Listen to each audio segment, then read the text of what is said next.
being disaster tested is, to me, is like if you've been through some fucked up shit like that personally, and it doesn't change who you are, or and if it does change, it changes you for the better.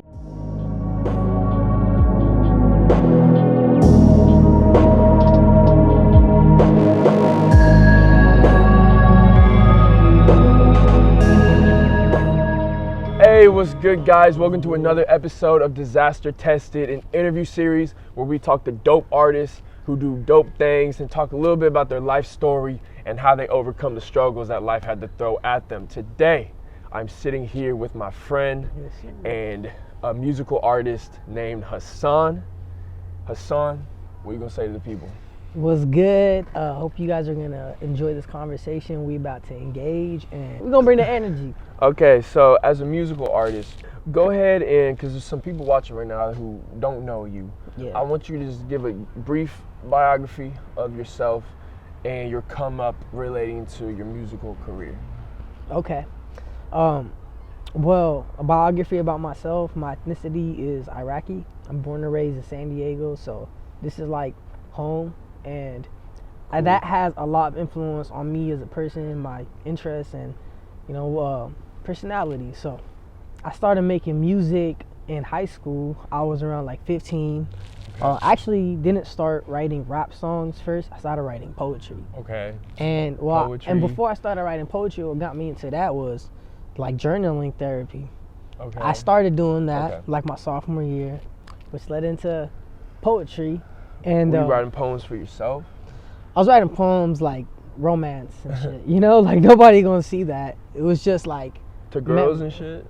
To a girl, Had a little journal. I wrote a lot of poetry in it. It was what, sparked the mind that I already had, but I never like discovered yet. And that was the creative side. It's just like channeling my, I had to channel my feelings and my energy into music, into songs. And now, how does that process work? What's something you can do to just make that creative process a little more fresh?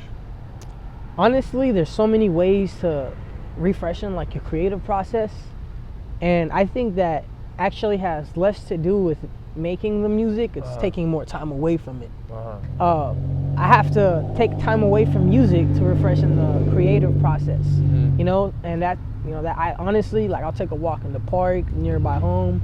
I'll go to I'll go out hike. I'll go to the gym, and I just don't listen to my music in that time. I listen to other like masters. Okay. Like other songs that are already like mixed and mastered. Yeah. I listen to like how loud they are, and then I just appreciate the music. Yeah. Okay. And it helps me come back with a different approach, because like honestly, I barely listen to rap, so I don't listen to as much rap of this generation or like period, unless it's like me rapping. Yeah. And it's not like I don't like it. It's like I don't have time to really like listen to that shit. I'm always in that grind mode. Yeah, I got that. No, I feel that you're trying to touch people. You're trying to influence their lives, even if they're just riding in the car, listening to your shit. Touch them any way you can. And I feel that. I felt like when I performed for the first time, I don't know, bro, it just came natural, to be honest. Yeah. And that was something that like I loved that feeling of being on stage, just expressing myself. Like I said, bro, like it really was just it is an expression. Yeah. And now to be at a business level, commercial level, I understand like the business of it. It's not easy as well. Like you sacrifice a lot, and you don't call it a sacrifice because you're doing what you love, but at the same time you feel like. Well, tell me about those sacrifices. What are you sacrificing? Well, most of the time, like, I might seem like I'm popular to other people or whatever, like personally, but I'm not. Yeah. I'm at home working on music. Okay. Like if I had more friends to hit up and go associate with and hang out with and do it often, like that would be cool. But I don't really do that. You change when you're at home and you want to work on music. And if you want to go out, it's like, where do you spend your time? Sometimes when I go out and I don't enjoy my time when I'm out, I think about I could be mixing, or I could be working on a song. I could be doing this. That. And I'm like, well, like, like I'm not working at my potential. And so that's a sacrifice. And then, it's work, like why do you continue to sacrifice these things? Why do you continue to take this path that is different than, you know, a lot of other people in your life? Honestly, bro, like I feel like it's meant for me to like do this. I'm destined. Like I wouldn't have got to where I am. I wouldn't have got this far. I wouldn't have been this determined. But I always was determined from when I started. Like I didn't know how to produce in high school, but I'm like, I'll learn. I didn't have money for a studio, but I was like, I'll get money. You know, I didn't have nothing. And piece by piece, time came with that determination. Like the universe opened that label to me. They gave me a studio time, access to like, you know, CJ, the engineer and the artist I'm working with. Like I'm super grateful. Like meeting those people on this path, like assured me that keep going, you know? And yeah, like you just gotta know when, I always say, follow your feeling, you know? And like for me, music is all feeling. So if I can't make something that I'm really not feeling, and it's really like a book, because now you're keeping all your feelings. Like last year when I made Last Call, over a year ago, I was feeling that, but I don't feel that way now, you know? But that's good. That's the beauty of music. Is we get the little 3-minute, 12-second snippet of how you feeling at that time. At that moment. And then that thing lives forever, bro. Because like I'm pretty sure like when I dropped that, like that the power, the influence of music hit me. It showed me the reality of like how your music affects people. Bro, I have friends like personally from high school like sending me like videos like crying, reacting to the song. Like, bro, like I really feel this. Like people that I wasn't like close with, you know, I knew. What did that do to you? How did you feel when you were looking at those messages and shit? I felt sad and happy. It was like I felt sad and happy because like, you know, the song, and like I'm sad, like I'm excited, you know. I'm like I was crying, like, you know, like honestly, like I was crying when I dropped the song. Like when I dropped it, I was like crying, bro. I was just like super emotional, and what was going through my mind was like I never thought I would be this vulnerable on a song and show it to the world. And then the fact that I did that and got the reaction that I got from people, it made me feel like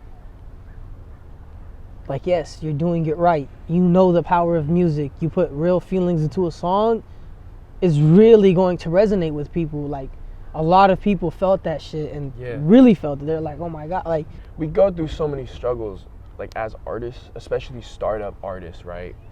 And you know, some people, they be calling it hurdles or struggles or whatever you want to call it. You know me, I call them disasters. Yeah, disasters. So this interview series is called Disaster Tested. What do those two words mean to you if you had to explain it to somebody else? If you ever been through like we feel like somebody burned you, you know, where you gave yourself to someone, you know, you showed your soul to somebody, and in return they did as well. So that's the only reason you did. But like, let's say you got burned, you know, and that happens. You learn to not touch the same flame twice. I remember my high school coach telling me that. So being disaster tested is, to me, is like if you've been through some fucked up shit like that personally, and it doesn't change who you are, or and if it does change, it changes you for the better. I think overall we're here to celebrate strength.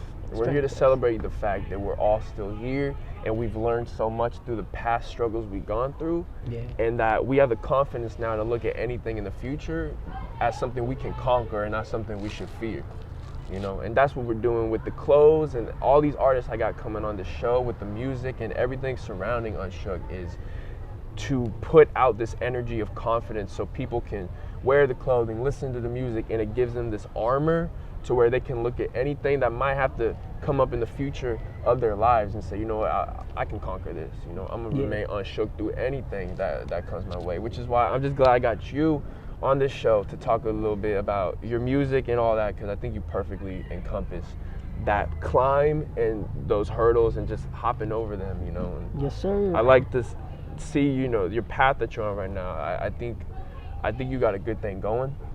I want you to talk a little bit about what's going on right now. My first official album came out, Woodwork, right here. The hoodie. You know? Tell me about Woodwork. Tell me about Woodwork.